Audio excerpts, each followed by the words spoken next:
Добро пожаловать в мой канал. Lors d'un chat avec les internautes, le correspondant du Monde à Washington, Gilles Parry, a tiré le bilan de la première année de l'administration Trump. Le Monde 19/1/2018 à 17h55 mis à jour le 19/1/2018 à 20h06 par Gilles Parry Washington, correspondant au cours d'un chat. Le correspondant du Monde à Washington, Gilles Parry, a fait le point avec les internautes. Bonjour, est-il vrai que l'économie américaine va bien et que les mesures économiques de Trump sont efficaces? Bonjour, la situation des États-Unis est effectivement excellente, comme une bonne partie des économies mondiales. Mais la paternité de ce succès est contestée. Certains économistes l'imputent en grande partie à Obama. D'autres mettent en avant un « effet Trump », dérégulation, réforme fiscale.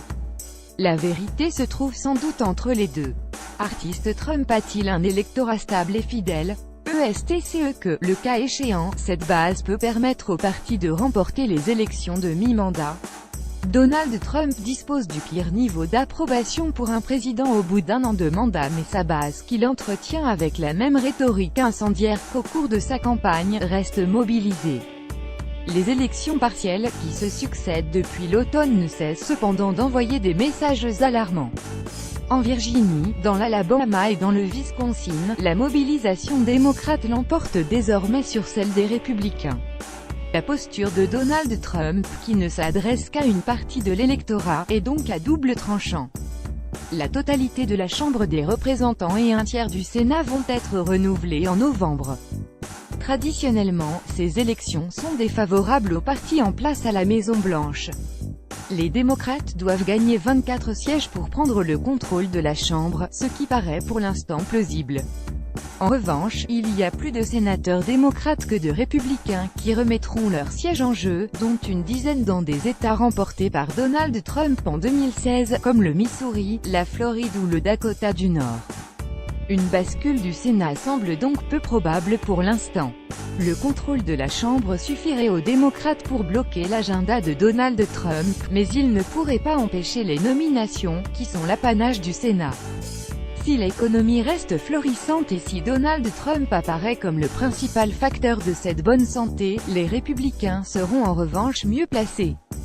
Lire aussi un an après son élection, où en sont les promesses de Donald Trump? Concerne The Citizen, il y a beaucoup de rumeurs concernant l'état mental de Donald Trump, comme quoi il serait mentalement dérangé et narcissique. Que disent les spécialistes? Le médecin de la Maison-Blanche, Ronnie L. Jackson, qui a été auparavant celui de George W. Bush et de Barack Obama, a expliqué le 16 janvier qu'il n'a jamais rien noté de particulier dans sa fréquentation quasi quotidienne du président. Jules Arthur en Eston de l'affaire sur l'ingérence russe dans la campagne présidentielle. Cette enquête, que la Maison-Blanche assurait vouloir voir se conclure avant la fin de l'année dernière, avance sous la direction d'un procureur spécial, Robert Mueller, qui a été en mesure d'empêcher toute fuite majeure, ce qui a pour conséquence que personne, en dehors de son équipe, ne sait avec certitude vers quoi il se dirige et à quelle échéance.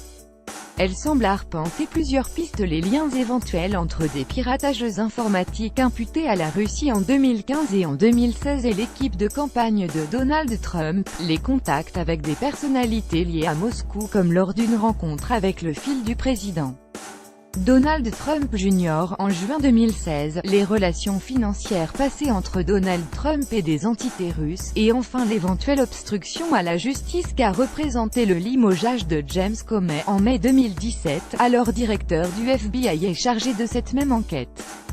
123. Quels sont les chantiers de Trump pour sa seconde année? La réforme de la couverture santé Obamacare, gros échec de la première année, est d'un des sujets attendus, comme une éventuelle réforme de l'immigration ou une modernisation des infrastructures américaines.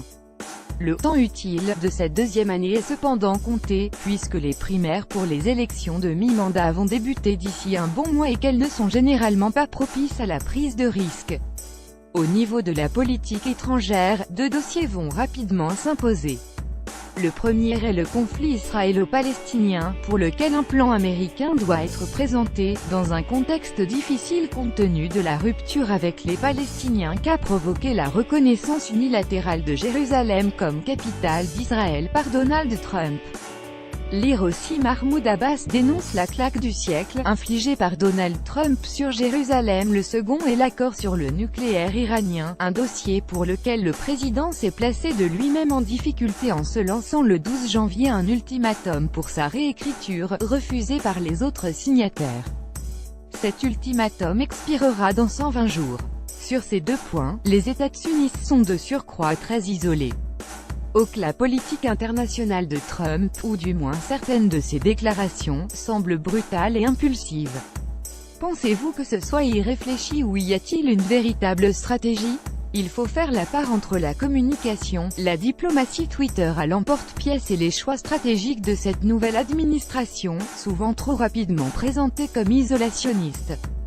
Ces derniers partent d'un postulat clair, la primauté absolue des intérêts américains, et s'accompagnent d'un renoncement au fardeau qu'implique la réalité de la superpuissance américaine. Cédric Trump se vante d'avoir grandement aidé à faire avancer la question sur la Corée du Nord grâce à ses menaces. C'est vrai? La reprise du dialogue entre Pyongyang et Séoul est sans doute autant la conséquence des pressions américaines que le résultat de la politique d'ouverture du président sud-coréen Moon Jae-in. Washington s'efforce de revendiquer la détente en cours, c'est de bonne guerre, même s'il prend le contre-pied de l'endiguement extrême esquissé auparavant. Ce dossier est l'un des rares pour lequel le président des États sunnites a une stratégie claire: augmenter les pressions sur la Corée du Nord pour parvenir, in fine, à une péninsule sans armes nucléaires. C'est aussi le seul pour lequel il privilégie une approche multilatérale, comme on l'a vu avec les volets de sanctions aux Nations Unies. Marshall, où en est Trump de la construction du mur, et de sa relation avec le Mexique? Nulle part le mur n'existe pour l'instant, ce qui désespère les radicaux anti-migration et réjouit leurs adversaires, faute d'un financement qui fait l'objet d'un bras de fer au Congrès. Le mur a été la signature de la campagne de Donald Trump, au prix d'une dégradation sans précédent de l'image des États-Unis au Mexique, accentuée par les attaques contre l'accord de libre-échange qui lie les deux pays et le Canada. Il a aussi dopé un nationalisme mexicain dont on va voir les conséquences lors de la présidentielle de cette année. Geoffrey, la politique climato-sceptique de Trump pourra-t-elle être rapidement effacée par une éventuelle nouvelle présidence dès 2021? Votre question part de la prémisse que Donald Trump ne se représentera pas, ou bien sera battu, ce qui reste hypothétique. L'essentiel de la politique climat léguée par Barack Obama reposait sur des décrets présidentiels, faute de soutien du Congrès républicain. Ils peuvent être rétablis aussi facilement qu'ils ont été supprimés. Mais il faut se souvenir que certains d'entre eux avaient fait l'objet de contestations devant la justice ou avaient été bloqués par des juges fédéraux. Pensez-vous que le style Trump puisse conduire à une rupture au sein du Parti républicain? On ne peut que constater que c'est Donald Trump qui a transformé le Parti républicain, et non l'inverse. Le grand Old Party a renoncé à certains de ses idéaux: le libre-échange, la rigueur budgétaire pour une réforme fiscale qui n'a rien de populiste et des nominations massives de conservateurs dans le domaine judiciaire.